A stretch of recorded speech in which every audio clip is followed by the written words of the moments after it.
Item ಯಾವುದೇ ಇರಲಿ try ಮಾಡಿ ಆಚಿ ಚಿಕನ್ ಮಸಾಲಾ. ಆಚಿ ಚಿಕನ್ ಮಸಾಲಾ. ಒಬ್ಬ ಮುಸ್ಲಿಮ್ಸ್ ಆಗಿ ನಾನೊಬ್ಬ ಮುಸ್ಲಿಮ್ಸ್ ಆಗಿ 75 ವರ್ಷದಿಂದ ನಿಮ್ ಕೈಲಿ ಮಾಡಕ್ಕಾಗಿಲ್ಲ ಹಿಂದೂ ರಾಷ್ಟ್ರ, ನೀವು ಮಾಡ್ರಯ್ಯ ನಾನು ಜೊತೆಗಿದ್ದೀನಿ ಅಂದ್ರೆ ಅದ್ರಲ್ಲಿ ತಪ್ಪೇನಿದೆ? ನೀವು ತಿದ್ದಿ, ನಾನು ತಪ್ಪಿದ್ರೆ ನೀವು ತಿದ್ದಿ. ನಾನು ಹೇಳ್ತಾ ಇರೋದು ತಪ್ಪಾಗಿದ್ರೆ ನಮ್ದು 54 ಕಂಟ್ರೀಸು ಬಂದು ಓಲೈಸ್ಕೊಳ್ಳೋದಾದ್ರೆ ನೀವು ಇದಿರಲ್ಲ, ಇದನ್ನ ಯಾಕೆ ನೀವು ಮಾಡ್ತಾ ಇಲ್ಲ? ನೀವು ಮಾಡ್ರಿ ಅಂತ ಹೇಳಿದ್ದು ನಾನು ತಪ್ಪಾ? ನಂದು ನಾನೊಬ್ಬ ಮುಸ್ಲಿಮ್ಸ್ ಆಗಿ? ಅಥವಾ ನಿಮ್ಗೆ ಅನ್ಸಿದ್ದು ಇಲ್ಲ ವಿರೋಧವಾಗೇ ಹೇಳ್ಬೇಕಾ? ಇಲ್ಲ ನಮ್ಮ ಸಂವಿಧಾನ ಹಕ್ಕೇ ಕೊಟ್ಟಿಲ್ವಾ ನಮ್ಗೆ ಯಾವುದೇ ರೀತಿಯ ಮಾತಾಡುವಂಥದ್ದು? ಇದು ಒಂದು ಈ ರಾಷ್ಟ್ರದಲ್ಲಿ ಏನಾಗಿದೆ ಅಂತ ಹೇಳಿದ್ರೆ, ಕಾಂಗ್ರೆಸ್ ಅವ್ರು ಅಂದ್ರೆ ಮುಸಲ್ಮಾನರನ್ನ ನಮ್ಮನ್ನ ಲೀಸ್ಗೆ ಹಾಕೊಂಡಿರೋರ್ ತರ, ಹಿಂದೂಗಳಂತ ಹೇಳಿದ್ರೆ ಬಿಜೆಪಿ ಅವ್ರನ್ನ ಕೊಂಡ್ಕೊಂಡಿರೋ ತರ. ಯಾಕೆ ನಮ್ಮ ಫಂಡಮೆಂಟಲ್ ರೈಟ್ಸಿನ ನಮಗ್ ಮಾತಾಡೋ ಹಕ್ಕಿಲ್ಲ?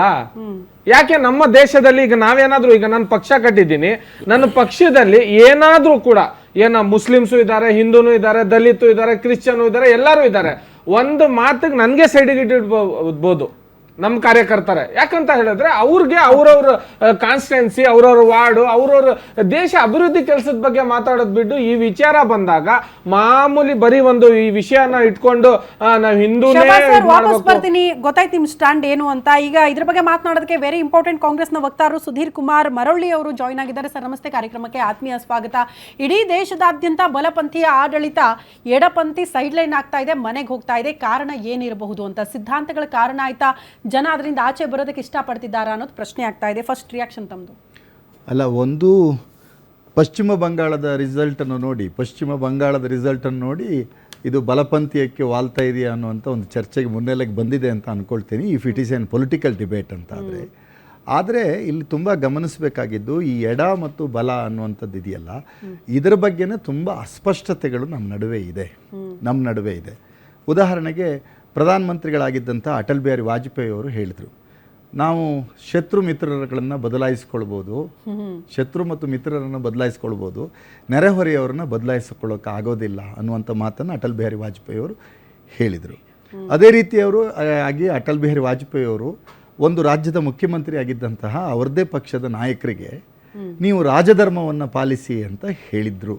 ಇವೆಲ್ಲವೂ ಸಾರ್ವತ್ರಿಕ ಸತ್ಯ ಮತ್ತು ದಾಖಲಾಗಿರ್ತಕ್ಕಂಥ ಸತ್ಯ. ಹಾಗಂತಾದರೆ ಇದನ್ನೆಲ್ಲ ಉಲ್ಲೇಖ ಮಾಡಿದಂಥ ಅಟಲ್ ಬಿಹಾರಿ ವಾಜಪೇಯಿ ಅವರು ಎಡಪಂಥೀಯರೋ ಬಲಪಂಥೀಯರೋ ಅನ್ನುವಂಥ ಚರ್ಚೆಗಳೆಲ್ಲ ಬರುತ್ತೆ. ನಾನಾದರೂ ಸೆಂಟರ್ ಟುವರ್ಡ್ಸ್ ಲೆಫ್ಟ್ ಅನ್ನುವಂಥ ರೀತಿಯ ವಿಚಾರಧಾರೆಯನ್ನು ವೈಯಕ್ತಿಕವಾಗಿ ನಾನು ರೂಢಿಸ್ಕೊಂಡು, ಇಷ್ಟಕ್ಕೂ ಬಲಪಂಥೀಯ ಅಂತಂದರೆ ಅದೊಂದು ಧಾರ್ಮಿಕವಾದ ಅನ್ನುವಂಥ ರೀತಿಯ ಭಾರತದಲ್ಲಿ ಏನಾದರೂ ಚರ್ಚೆಯನ್ನು ಮಾಡಿದ್ರೆ ಅದಲ್ಲ.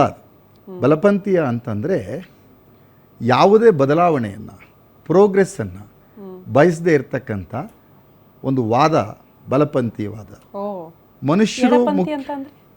ಮನುಷ್ಯರು ಭಾರಿ ಮುಖ್ಯ ಅನ್ನುವಂಥ ಜಾಗದೊಳಗೆ ಬಿಂಬಗಳು ಮುಖ್ಯ ಅಂತ ವಾದ ಮಾಡ್ತಕ್ಕಂಥದ್ದು ಒಂದು ಬಲಪಂಥೀಯ ವಾದ. ಎಡಪಂಥೀಯ ವಾದ ಅಂತಂದ್ರೆ ಅದು ಸ್ವಲ್ಪ ಜೀವಪರವಾದದ್ದು, ಮನುಷ್ಯಪರವಾದದ್ದು ಅನ್ನುವಂಥದ್ದು ಇರುತ್ತೆ. ಬಲಪಂಥಿ ಅಂದ್ರೆ ಮನುಷ್ಯರಿಗೆ ಅರ್ಹ ಅಲ್ಲದೆ ಇರುವಂತ ಸಿದ್ಧಾಂತಗಳನ್ನ ಅಳವಡಿಸಿಕೊಂಡಿದ್ದಾರೆ. ಅಲ್ಲಲ್ಲ, ಯಾರು ಬಲಪಂಥೀಯರ ಪರ ಅಂತ ಇದ್ದಾರೆ ರಾಜಕೀಯವಾಗಿ, ಒಂದ್ ನಿಮಿಷ,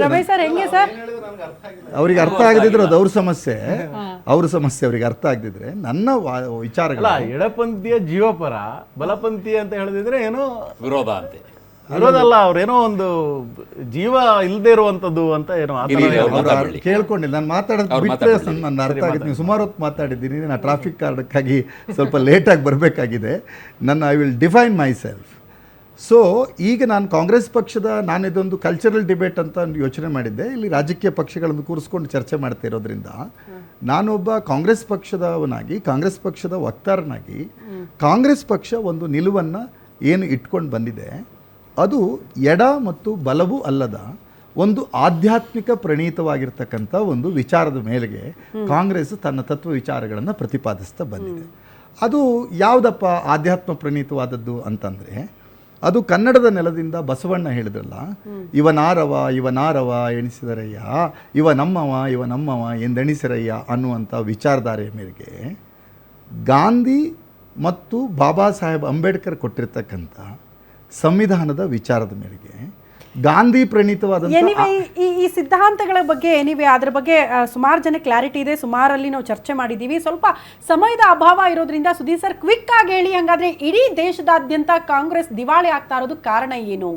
ಏನ್ ಕಾರಣ ಆಗ್ತಾ ಇದೆ ಕಾಂಗ್ರೆಸ್ಗೆ ಹಿನ್ನಡೆ ಆಗೋದು? ಅದ್ರ ಬಗ್ಗೆ ಒಂದು ಕ್ಲಾರಿಟಿ ಕೊಟ್ಬಿಡಿ, ರಿಯಾಕ್ಷನ್ ಕೊಟ್ಬಿಡಿ. ಒಂದು ಯಾವುದೋ ಒಂದು ಶಬ್ದ ರಾಜಕೀಯವಾಗಿ 3-4 ಸ್ಟೇಟ್ಗಳ ಬಿಟ್ರೆ ಕಾಂಗ್ರೆಸ್ ಅಸ್ತಿತ್ವ ಇಡೀ ದೇಶದಾದ್ಯಂತ ಎಲ್ಲಿದೆ ಅಂತ. ರಾಜಕೀಯ ಅಸ್ತಿತ್ವ ಅನ್ನುವಂಥದ್ದು ಅಧಿಕಾರ ಗ್ರಹಣಗಳ ಆಧಾರದ ಮೇಲೆ ಹೇಳಿದ್ರೆ, ಈಗ ಯಾರು ರಾಜಕೀಯವಾಗಿ ಮುನ್ನೆಲೆಗೆ ಬಂದು ನಿಂತಿರ್ತಕ್ಕಂಥ ರಾಜಕೀಯ ಪಕ್ಷ ಒಂದು 30 ವರ್ಷಗಳ ಹಿಂದೆ ಅದು ತನ್ನ ಪ್ರೆಸೆನ್ಸನ್ನೇ ತೋರಿಸಲಿಕ್ಕೆ ಒದ್ದಾಡ್ತಾ ಇದ್ದಂತಹ ಪರಿಸ್ಥಿತಿ ಒಳಗಿದ್ದಂಥ ಒಂದು ರಾಜಕೀಯ ಪಕ್ಷ.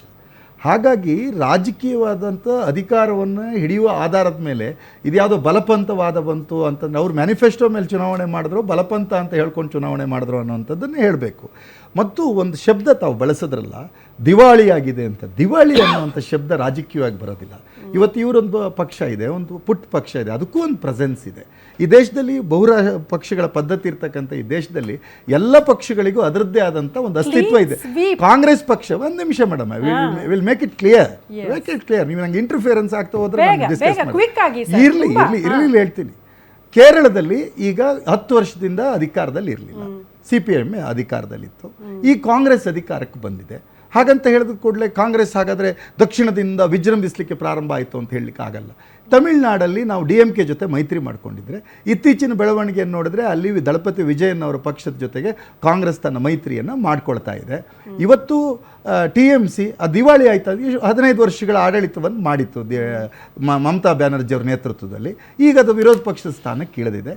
ಕಾಂಗ್ರೆಸ್ಸಿಗೆ ಕಾಶ್ಮೀರದಿಂದ ಹಿಡಿದು ಕನ್ಯಾಕುಮಾರಿಯವರೆಗೆ, ಗುಜರಾತಿನಿಂದ ಹಿಡಿದು ಈಶಾನ್ಯ ರಾಷ್ಟ್ರಗಳ ತುದಿಯವರೆಗೆ ಕಾಂಗ್ರೆಸ್ಸಿನ ಪ್ರಭಾವ, ಶಕ್ತಿ, ಪ್ರೆಸೆನ್ಸ್ ಈ ದೇಶದಲ್ಲಿ ಇದ್ದೇ ಇರುತ್ತೆ ಅನ್ನುವಂಥದ್ದನ್ನು ಅರ್ಥ ಮಾಡ್ಕೋಬೇಕು.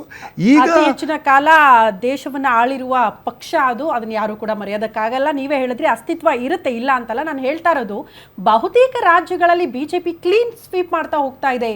ಕಾಂಗ್ರೆಸ್ 2-3 ಸ್ಥಾನಗಳಿಗೆ ಸೀಮಿತ ಆಗೋ ಮಟ್ಟಕ್ಕೆ ಬಂದ್ಬಿಟ್ಟಿದೆಯಲ್ಲ ಕೆಲ ರಾಜ್ಯಗಳಲ್ಲಿ. ಯಾಕಿಂತ ಪರಿಸ್ಥಿತಿ? ಒಂದು ರಾಷ್ಟ್ರೀಯ ಪಕ್ಷ ಆಗಿ ಅತಿ ಹೆಚ್ಚಿನ ಕಾಲ ದೇಶವನ್ನ ಆಳಿರುವಂತಹ ಪಕ್ಷವಾಗಿ ಯಾಕಿಂತ ಪರಿಸ್ಥಿತಿ, ಹೀನಾಯ ಪರಿಸ್ಥಿತಿಯನ್ನ ತಲುಪ್ತಾ ಇದೆ ಅನ್ನೋದು ಪ್ರಶ್ನೆ. ಅದಕ್ಕೆ ಕ್ಲಾರಿಟಿ ಸಿಗಲಿಲ್ಲ. ಎನಿವೆ, ನೀವು ಬಳಸುವ ದಿವಾಳಿ ಮತ್ತು ಹೀನಾಯ ಈ 2 ಶಬ್ದಗಳ ಬಗ್ಗೆ ನಂಗೆ ಸ್ಪಷ್ಟವಾದ ವಿರೋಧ ಇದೆ. ಬಂಗಾಳದಲ್ಲಿ ಹಂಗಾದ್ರೆ ಕಾಂಗ್ರೆಸ್ನ ಪರಿಸ್ಥಿತಿ ಏನು? ಕಾಂಗ್ರೆಸ್ನ ಪರಿಸ್ಥಿತಿ ಏನು? ಕಾಂಗ್ರೆಸ್ ಪಕ್ಷ ಸೀಟ್ಗಳನ್ನು ಕಳ್ಕೊಂಡಿದ್ದ ಮಾತ್ರಕ್ಕೆ ಅದಕ್ಕೆ ಹೀನಾಯ, ದಿವಾಳಿ ಈ ಶಬ್ದಗಳ ಸ್ಪಷ್ಟತೆ ಕಾಂಗ್ರೆಸ್ ಪಕ್ಷಕ್ಕೆ ಬಳಸಬಹುದು. ಯಾಕಂತ ಹೇಳಿದ್ರೆ